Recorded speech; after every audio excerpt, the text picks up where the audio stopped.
اور بعض دفعہ ہم انسان خام خواہ ایک بات سنی دوسرے تک اس بات کو پہنچا دیتے ہیں، ہم اس کی تحقیق نہیں کرتے۔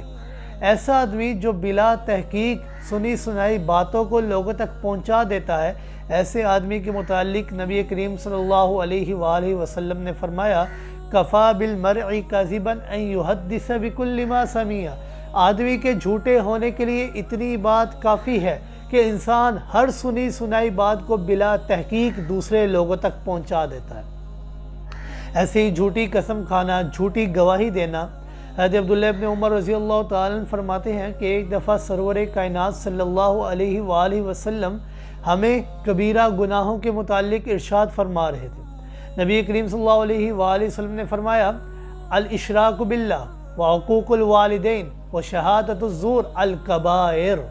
نبی کریم صلی اللہ علیہ وسلم نے فرمایا اللہ کے ساتھ شرک کرنا، والدین کی نافرمانی کرنا اور جھوٹی گواہی دینا، جھوٹی قسم کھانا، الکبائر، یہ کبیرہ گناہوں میں سے۔